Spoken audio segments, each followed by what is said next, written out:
Anne d'Autriche de Jean-François Solnon. Donc c'est un historien français, il est spécialiste de l'Ancien Régime ainsi que de l'Empire ottoman.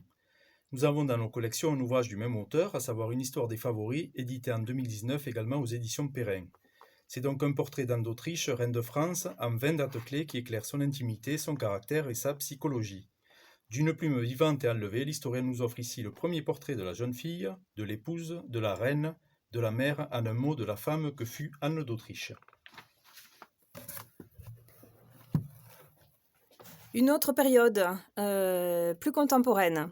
Il s'agit d'un livre de l'historienne Sylvie Thénault qui s'appelle Les ratonnades d'Alger 1956, dans lequel l'auteur revient sur une période assez courte de l'histoire de ce pays, une enquête presque policière menée à partir de documents d'archives avec une minutie et une façon de raconter qui est extrêmement vivante.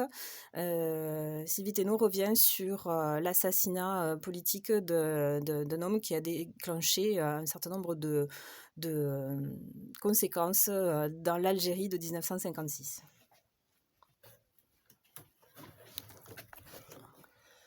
Alors, La Chine ancienne, l'auteur, dont je ne prononcerai pas le nom, est professeur d'archéologie chinoise à l'Université de Londres. Après 24 heures dans l'Égypte ancienne paru en 2019 et 24 heures dans l'antique Athènes paru en 2021, voici de nouveau 24 chapitres et un personnage par chapitre, cette fois pour raconter chacune des 24 heures d'une journée dans la Chine des Han.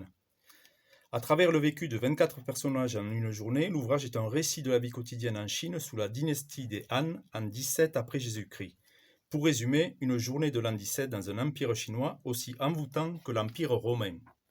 Quelle transition parfaite avec le dernier ouvrage, et non des moindres. Il s'agit d'un très très beau livre qui a été édité par les éditions du Louvre.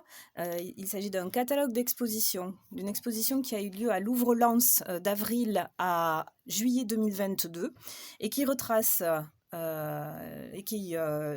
donc les collections présentées pendant cette exposition sur le monde romain. Une exposition qui a vu le jour puisque les collections du Louvre ont été déplacées pendant les travaux qui se passent au Louvre Paris. Chaque objet, chaque sculpture est accompagné d'un commentaire historique et tout le livre est thématique et on peut ainsi découvrir toute la civilisation romaine. Il s'agit de Rome, la cité et l'Empire. Voilà. Merci. Merci.